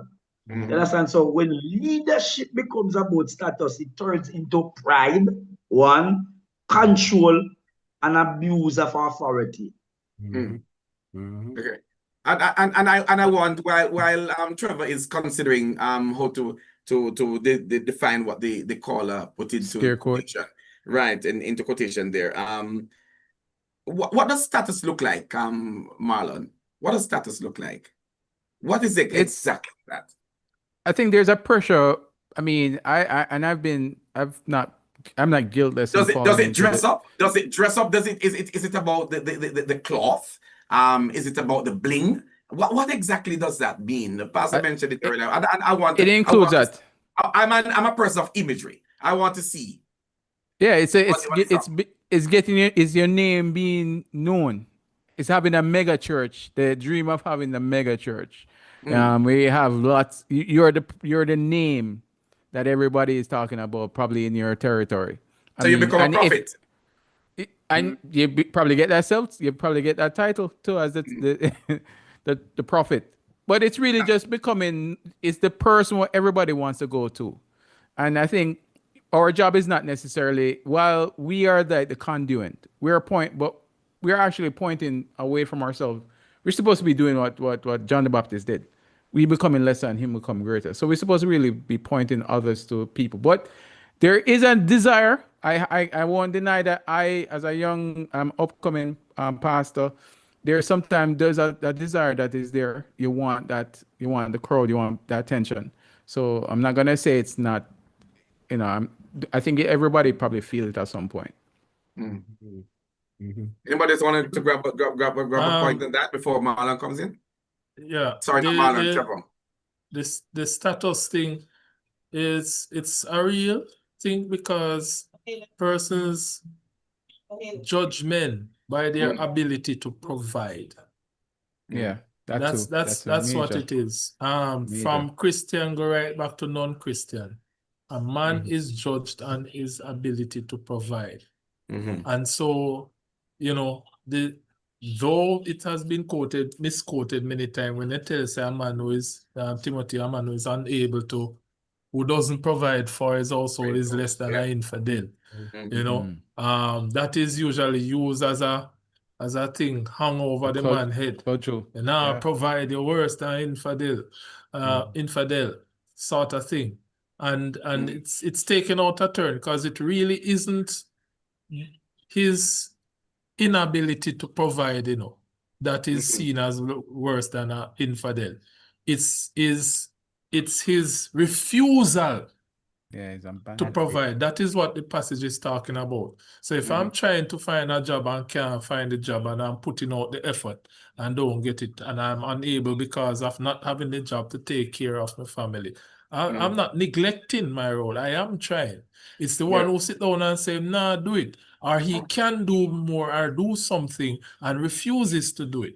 That's what. And then the other thing about it is when they talk about the amount of provision, again, is the other thing. So I can only provide $100 and we're struggling off the $100. But it's seen as if I am not providing because whoever I'm providing for thinks I should be providing $500. Now provide the lifestyle. You see? And as I say, this is from Christendom right down to the secular world. That's how the man is perceived. And so you can't too blame that we find men who gravitate to something that can benefit them. And we're seeing it happening in church. Why we're having this, one of the reasons I have observed, and I don't think I've made a wrong observation, is that we have roles and things in church that men don't want to take up. But watch this. The man who tells you he has no time to be men's fellowship president or to come to men's meeting finds the time to work overtime, takes on role as a president for some NGO, charity organization and things like that, because those things benefit him in a tangible way, whether through the networking or literally through the money that he will get from it.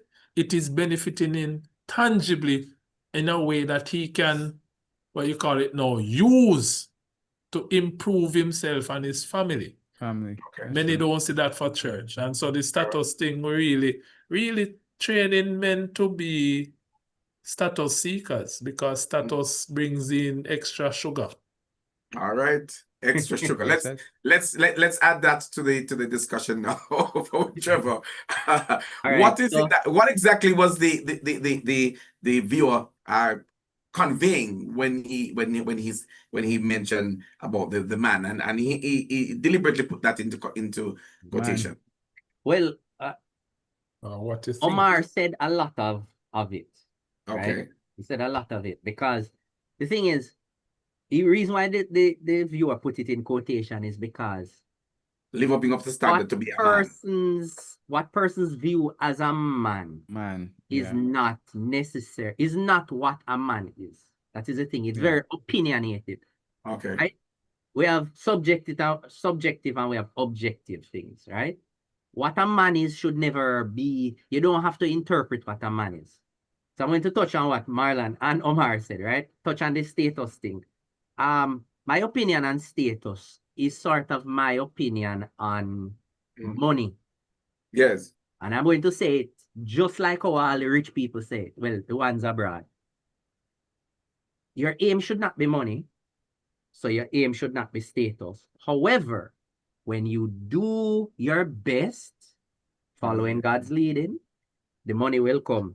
And then we flip it over. You do your best as God leads. The status will come. The status should not be the aim.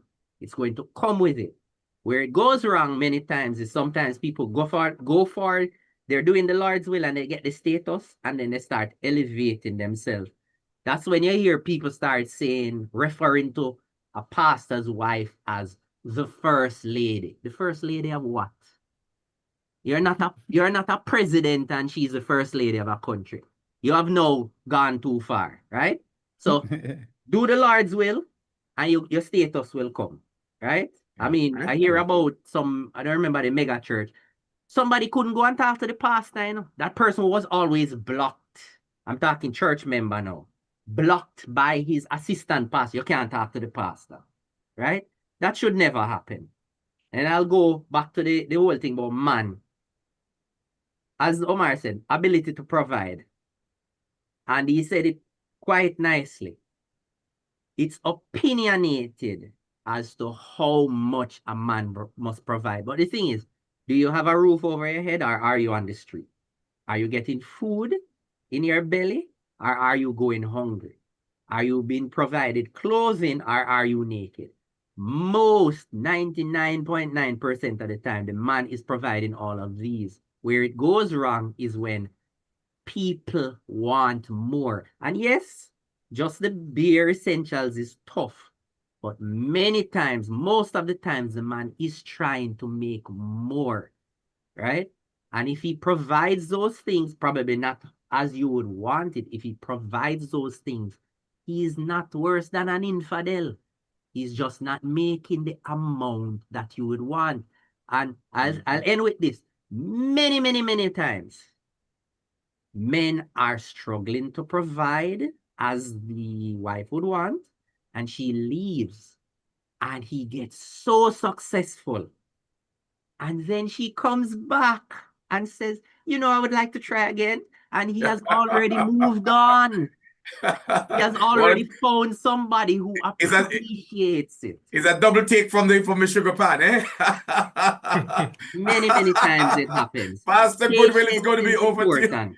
It's over to you, Pastor Goodwill, for your wrapping. What's your takeaway from our discussion tonight? And what do you think that we should be looking at next week? That's Pastor Goodwill. And then we come down to Marlon, and Omar is going to be wrapping us up for the night. I think this is a very interesting topic tonight. Very interesting. Open my knowledge to certain things, you know, and I believe that, you know, I don't think tonight should be the last of this discussion, you know. This discussion should continue because there's a lot in this that we need to flush out so that others out there can benefit from it. You know, because I have learned a lot tonight, you know, and I have done my research. And in my research, there are three things that I wanted was to look at, you know. Servant leadership means leading through service, you know, and servant leadership means leading with humility. And servant leadership, you know, servant leadership means developing and empowering others. And the question would even go again and say, are we as leaders really leading and developing and empowering others? Are we as selfish? Well, you leave it right there. It's a big one. You just hit a 6 to the past the boundary and over into the pavilion. Marlon, I'm not too sure anything is left for you. No, I think it's the wrap up time. Yeah, man. I think Pastor Goodwill has said it, has really done a good job. Has nailed it. Yeah, I don't think I need to add to that. Well, he did say something good. This will continue next week, right here on Man and Man Talk. Yes, sir. We looked a lot on the servant side of the servant leader. Next week, we want to see if we can reach over to the leadership side of servant leadership. So, Yes. and Pastor Goodwill, the invitation is open enough for Yeah. you to join Yes, us man. I will for be on. the second leg. Yeah, We don't know if it's going to be Yes. the anchor leg or the second of 3 legs, but we will Okay, see. carefully, only have 8 seconds. We will see how it goes. It has been man and man talk. We want to thank Stand all by, our stand by, listeners. stand by. We'll give you the minutes after this. So hang on a second. It's 10 o'clock right here on this station. Of course, it's NRP Radio and NRP Media. If you have not yet gone over to our YouTube channel to subscribe, please go to the YouTube channel right now. We're wrapping up. But and unfortunately, we got a lot of hits coming on for the final minutes of the program tonight. Persons were asking, "What are you discussing? What are you discussing?" It was coming up on my side here, and you see there that Gospel Expression is ready to kick off over from New York. But Omar is going to be telling you what were we discussing tonight, and he will be leading us into what we will be discussing come next week. And it's an open invitation to you, my friends. They are here where this is, you look at the screen. Let me bring up all of us on screen here tonight. Right. And if you're on TikTok, you will be able to see. All right. All of us are showing up on TikTok. As a matter of fact, it'll be showing up on all the feeds. As a matter of fact, you look up there, you'll see all of us are of the masculine gender. Right. Man and man. And that is what is called man and man talking about the issues. Right. That is what we're doing tonight. When it comes back onto Monday night is going to be everybody's show. I want to say, and let me be very clear. Nobody is locked out of tonight's show. No. So don't believe that because it's so man. If you might see on the program tonight, that is just man and man. All views and so all comments views welcome. must contend. Ladies, you can call in and talk about what we're talking. Are we making any sense over here? I want you to talk about that when we come back on next time around, all right? If we are not making any sense, tell us that you don't make no sense, right? Tell us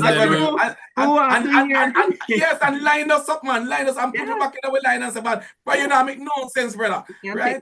And tell me straight up. Why you the straight Jamaican talk over here? So man talk up with things, right? But are we not saying this thing? The things we're saying, what you have to be fixing up my jacket when me I go to a man as Sunday morning time because I run out of the house because me say hurry, I'm the one late we got church. Come on, talk to me here. That we want to hear from you. So Thursday night, well, come back with us people over here, so and let us have a good time. But Monday night, we're talking about the way you get into church now. What are going in a church? I see one person say the topic is too broad. What is one person is just saying? The topic is too broad. You need to be more leadership. Servant leadership. They want you to get down into people's business. I suspect that is where when nitty-gritty stuff. All right. Somebody wants to get it. So, well, maybe that person. Over to you, Omar. Yes, tell that person that they should give us the specific thing that they want us to look at. Yeah, and we will tackle it. And it's a lady chipping in now. A lady just chipping in. Yeah, man. All right.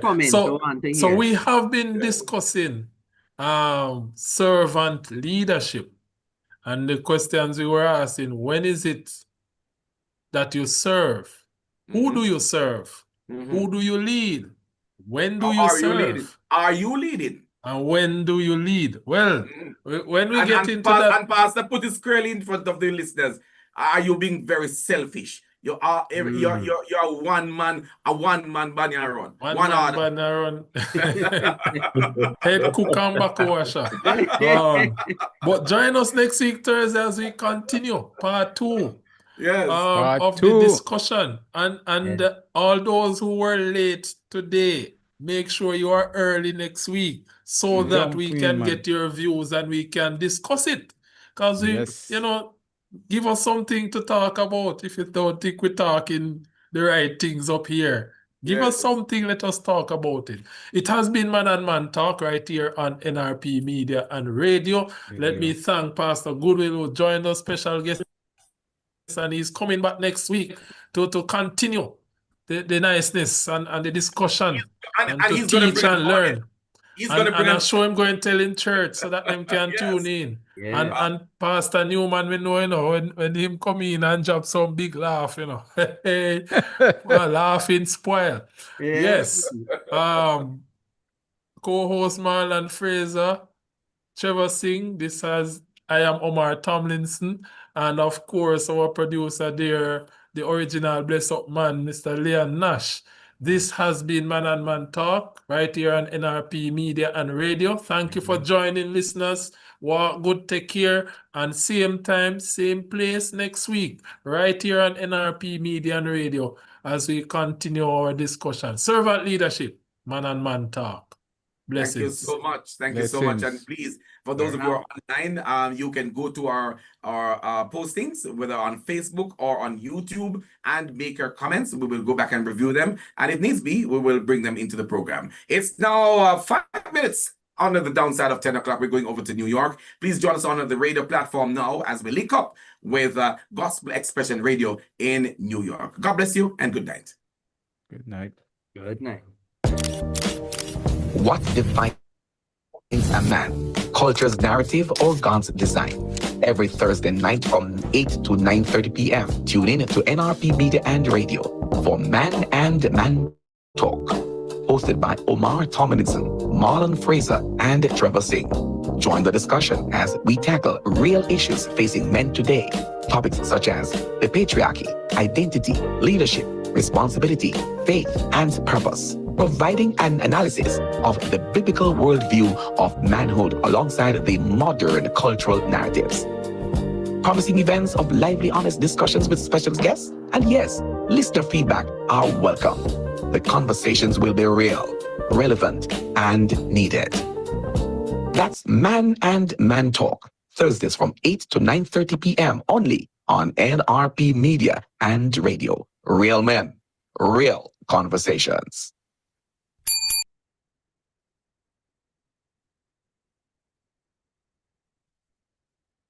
All right, gents. Good night. It was a blessing. It was. All right, so tomorrow you So think we we are can not meet up live, tomorrow? right? We're not live, right? We're still live? Yes, we are.